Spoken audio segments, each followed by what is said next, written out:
Okay, just picture this for a second. For hundreds and hundreds of years, every new building you saw looked like a copy of something ancient. Then, almost overnight, everything, and I mean everything, changed.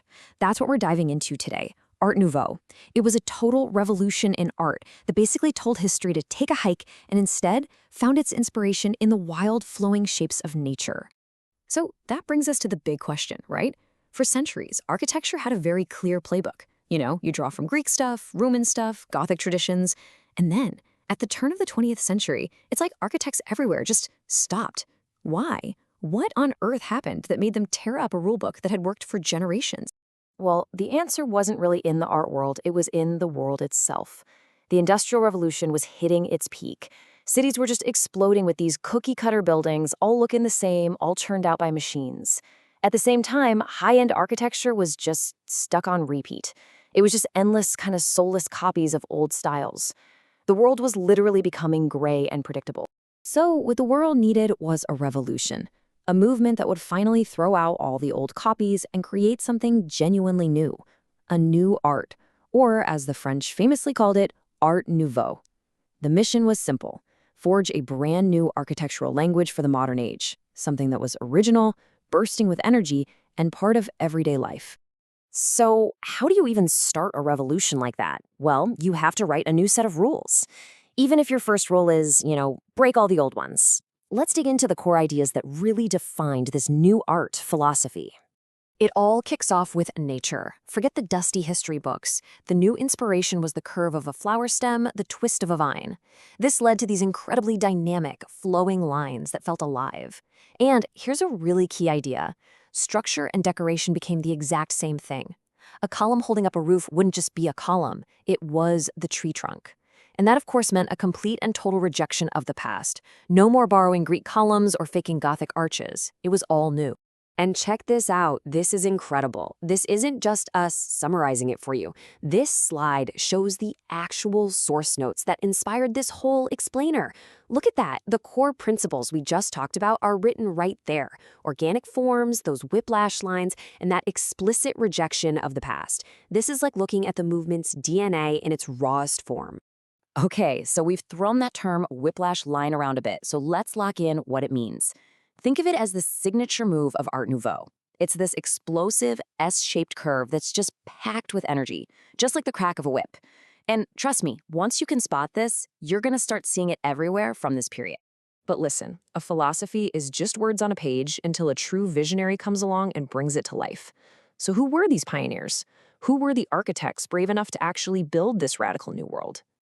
Now, while the movement was pretty much global, its architectural soul was really forged by three absolute titans in Europe, three pioneers who would become the faces of Art Nouveau.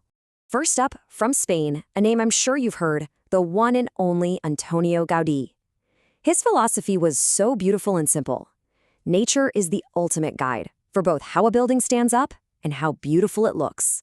Next, let's head up to Scotland to find Charles Rennie Mackintosh. He took those signature Art Nouveau curves, but then he fused them with this starker, more controlled geometry, and the result was a look that was completely and uniquely his own. And our third master is from France, Hector Guimard. Now, this is the guy who brought Art Nouveau to the actual streets of Paris, most famously with his unforgettable plant-like entrances for the city's brand new metro system. So there are our three masters, Gaudí, Mackintosh, and Guimard. But they were not just following this same script. Nope, each one of them brought their own unique vision to the table. Let's break down how they each interpreted the core ideas of Art Nouveau. You can really see their different takes when you line them up side by side like this. For Gaudí, nature was absolutely everything. It wasn't just decoration, it was the engineering blueprint. Mackintosh, on the other hand, was all about finding a balance, kind of taming those wild organic shapes with a sense of geometric order. And then you have Guimard, the industrialist. He totally embraced modern materials like cast iron to bring beautiful, expressive art to the masses, like with his Paris metro entrances. Let's just pause on Gaudí's idea for a second, because this gets to the absolute heart of Art Nouveau. Nature is the ultimate structural and aesthetic guide. Now, this wasn't just some nice-sounding quote for him. For Gaudí, this was a fundamental law of engineering.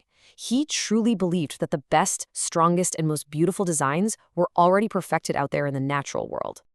And right here, this is where it all clicks.